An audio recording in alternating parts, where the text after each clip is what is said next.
March 2005, Waterloo, Iowa. A 29-year-old guy was found dead in his apartment. He had been bludgeoned in the head and stabbed in the neck. The person who was responsible confessed. What followed was a lot of attention about a hate crime. This is the story of Jason Gage.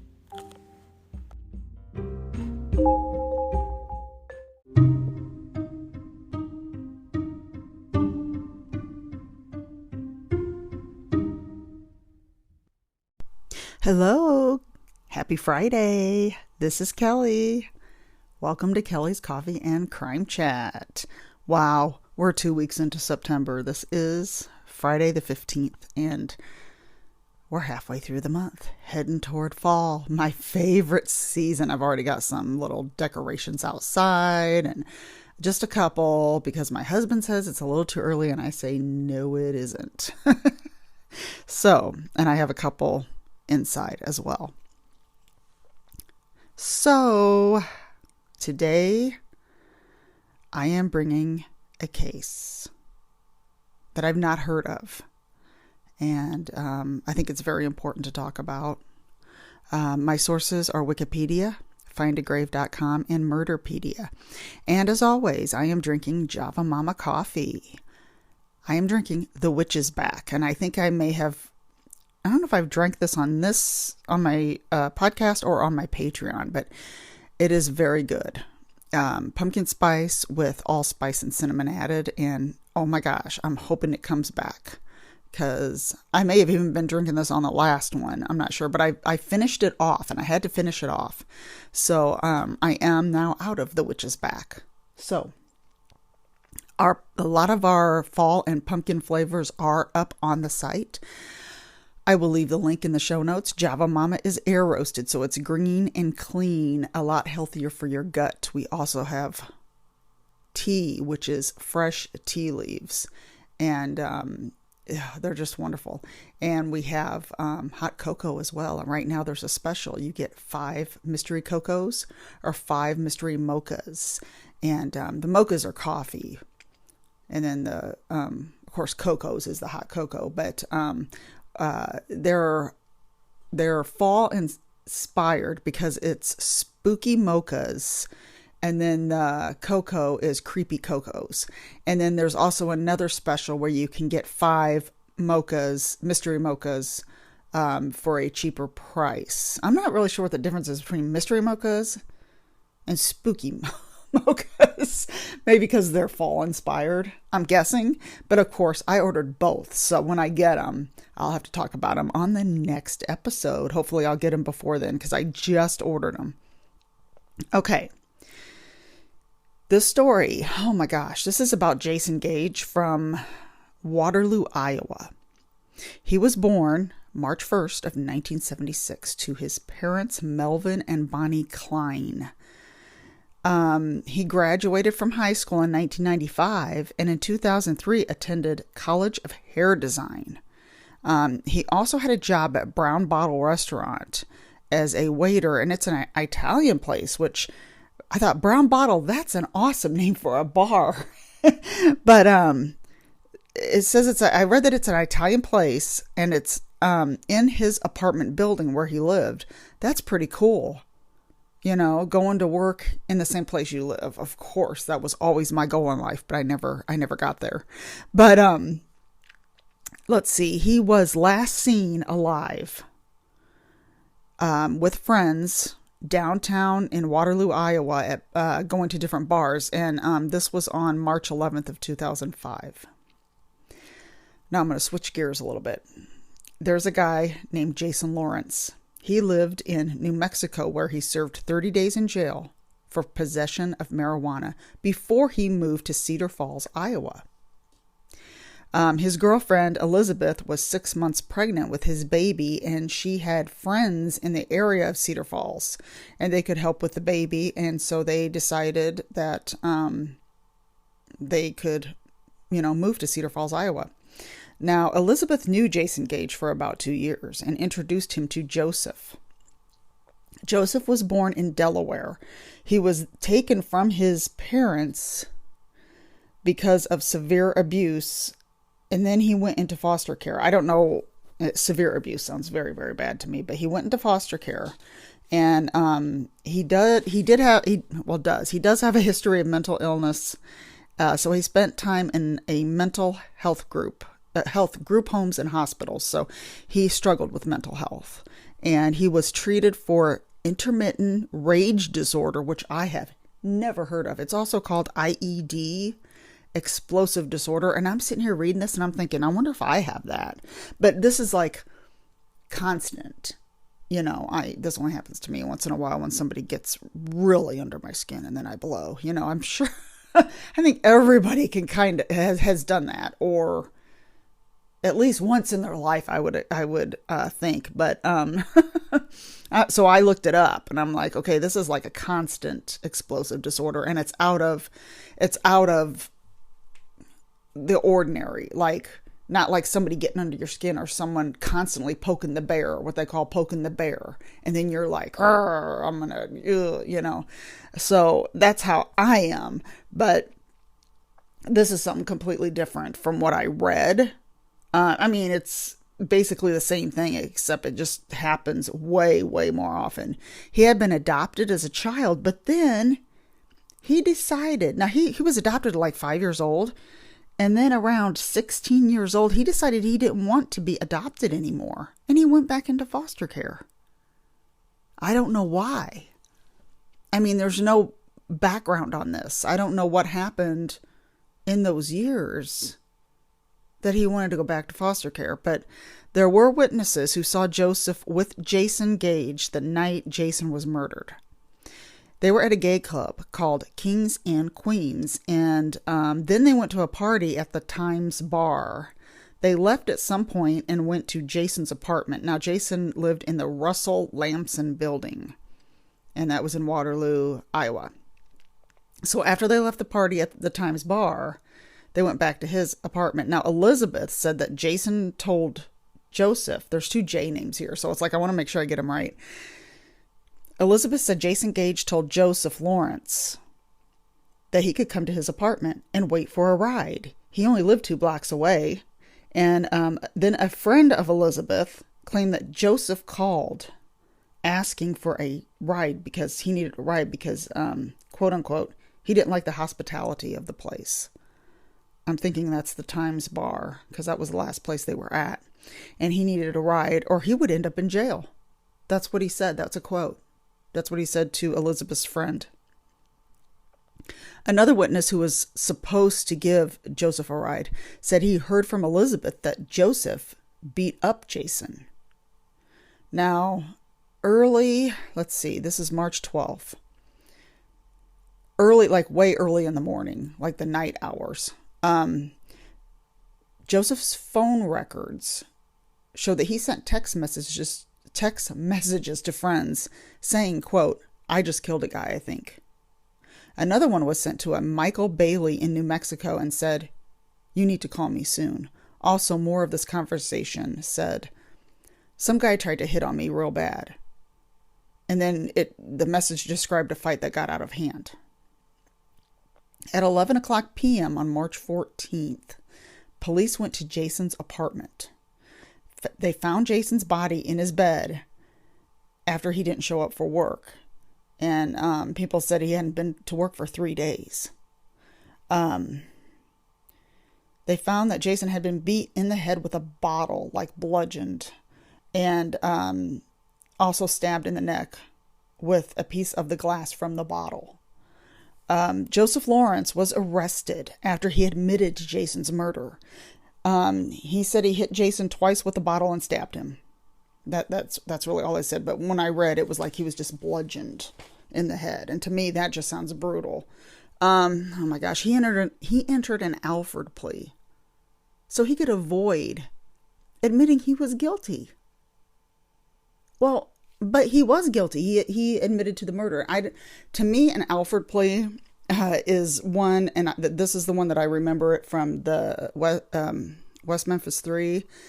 They were able to do that because they were found innocent by DNA. So they were found innocent. Then they were able to either do the Alford plea, basically saying you're not guilty, but I'm switching my plea to pleading guilty. I'm pretty sure that's what it is. They had to change. I know they had to change their plea to get out, but so they did the Alford plea.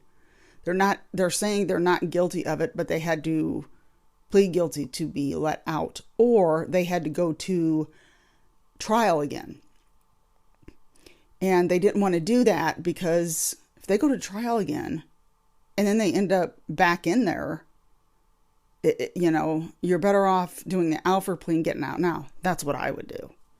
And to me, I think the Alford plea should be for people like that who did not do it, and gives them a chance to go free.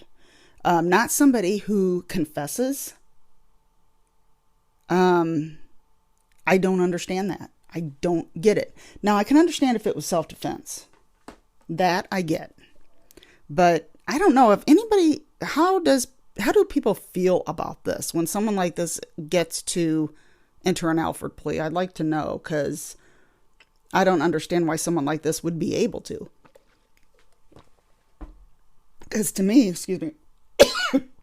to me, that is somebody, in my opinion, someone who's found guilty, because I heard that Pam Hupp also was able to do this, which I think was a big crock. You know what I mean? That is BS, that she was able to do that. Now, okay, back to the story. After entering his plea for second-degree murder, all he said was, "I have nothing appropriate to say." That was a quote. After he entered the Alford plea for second-degree murder. To me, I don't know why this is second-degree murder. He's not he's not saying it was self-defense. He just said that Jason Gage hit on him real bad. Now, hitting on somebody is making a pass at him. So I don't know if that's how I took it. I don't see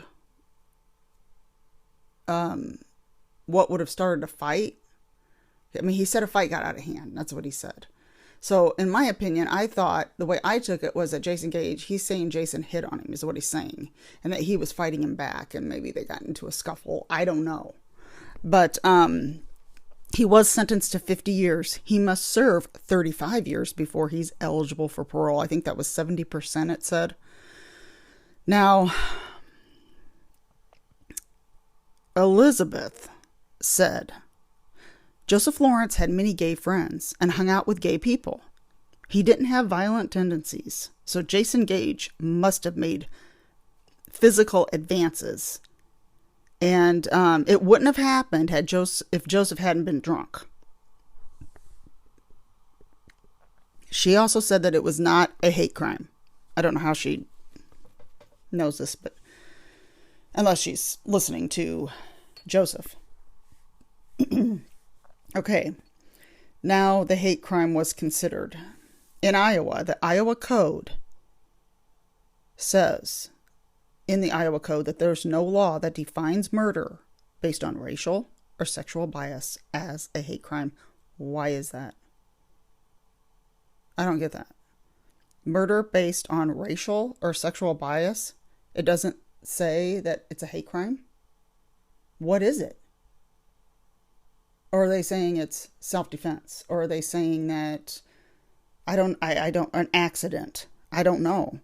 But after Jason Gage's death, the Waterloo Human Rights Commission asked the city council to add sexual orientation to the city's protections. I'm trying to read my handwriting. Sexual orientation protections to the city's human rights ordinance, permissible under Iowa state law. This part here is from wikipedia.org. I just want people to know that. Their mayor, Tim Hurley, joined the commission in condemning Jason Gage's murder. but hadn't formed an opinion on adding sexual orientations to the city's human rights ordinance. Why? Now this I read was in 2007, and I could not find an update on this. Because I just, to me, well, 2007 was a while ago, so, but I thought maybe there would be an update on the Iowa state law, but I'm not sure about this. So if anybody knows, you can always let me know, and I can add an update on this episode. If anybody knows about this, please let me know. But vigils and memorials were held by Jason's friends and family. The community started a scholarship in Jason's name. 3 area churches took up collections, and a benefit to raise money. A benefit was held to raise money for the scholarship fund, and that is pretty cool. So a lot of people gave to that, but it also attracted many protesters from Westboro Baptist Church in Topeka, Kansas. 20 members carried signs and were shouting that Jason was in hell. Ain't that nice, church people? Ain't that nice? That's what I'm thinking. Wow. Nice church people. Let's go around and hold up signs. Let's victim blame and say that he's in hell. Wow. I do not understand that at all, but a group joined these yahoos called Consuming Fire Campus Ministries, led by Matt. I do not know how to pronounce this guy's name, but it's Bourgault. I don't really care what his name is, but that's what it is. Wow. Like I said, I have yet to find any updates on this law in Iowa. But vigils and memorials, to me, by someone who's died, was murdered. Anybody that attends one of these and just trashes the victim's name everywhere, excuse me, but they need to be arrested.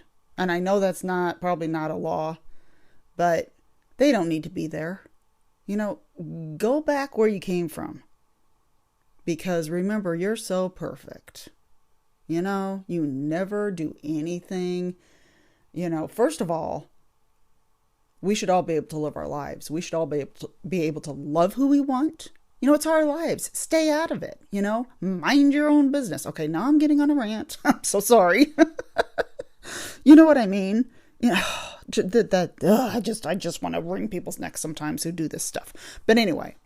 It just really gets to me that people can come to a vigil or a memorial or a benefit for someone's death and do this. I'm sorry, but, you know, I call bullshit on them, on their lives, on whatever. Okay, that's it. Not trying to get into a rant, but it just infuriated me when I read about this case, and that's why I wanted to talk about it. So Jason Gage died on March 14th of 2005. That was the day that they found him. But my heart goes out to his family. He was trying to make it big. He had dreams of working in a big city salon and my gosh, going to school. I just don't understand it. I really don't. I mean, I expected more of a story from Joseph Lawrence to find out what really happened. He didn't really say anything. And to me, if you're not going to say what happened or you're kind of dancing around the truth, you're not telling the whole truth. You know? So that is episode 57. I am still amazed I'm up to this many episodes. Now, 2 of my episodes in there are on Patreon. I've got 2 really good episodes on Patreon. So if anybody's interested, it's $5 and you can listen to all the episodes. Right now there's only 2. I'm going to be doing a 3rd one. And I've got plans. I've got 2 in my mind to do next, and both of them are based on, movies are based on, and they're crimes that a lot of people don't even know and probably have never even seen the movies or heard of, I mean, they've probably heard of the movies, but I don't know if they've actually heard of the crime. There's one in particular I really want to do because of that. And so let me see, what else was I going to say? I tried to more focus on cases, even on my Patreon, cases that are not well known or are known, but there's updates in DNA on them, or there's that people have heard of but never really heard the full details of the murder. So I try to do that with those on Patreon. So I also have hot off the press some really good things to mail to people if you join my Patreon. So if you do decide to join, drop me your address, and I've got some really cool things I actually had made for my podcast to send out. So there's one thing that is on the way. I haven't received it yet, and I'm going to take a picture and show on my Instagram what they are and the Facebook page. My Instagram's Kelly's Coffee Crime Chat. And then Facebook is Kelly's Coffee and Crime Chat. And that is the name of the Patreon, Kelly's Coffee and Crime Chat. The link is I put the link in my bio in Instagram. And I also got the link in my Facebook page. So I'm also on X, which is was Twitter, at Kelly's CCC Pod. And I will drop my email in the show notes if anybody wants or can't find the Patreon link or can't find something or wants to fill me in on Iowa state law. You can always email me. So that will be in the show notes as well. So I will drop my Patreon link in the show notes if I can remember to do that. And that's all for today. Everybody have a wonderful weekend. Oh, wait a minute.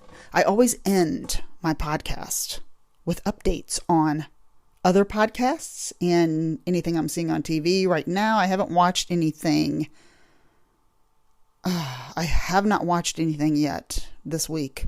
I've been so busy. But I want to shout out to Gore Report. They now uploaded their part 2 of Columbine Massacre. This story, I think they said there's going to be a third part too coming. I don't know how many total because I forgot what they said. But listen to this. The Columbine, it's called Gore Report. Gore. And it is, oh my gosh, there's things that I have not known about, and oh my gosh, it's so intense. It's a good one. It's a good one. So I want to shout them out. I also want to shout out Suspended Podcast or Suspended Sentence. I need to get caught up on them. Book of the Dead, another good one. I really love them. So I was trying to think if I had any new ones that I've been listening to lately.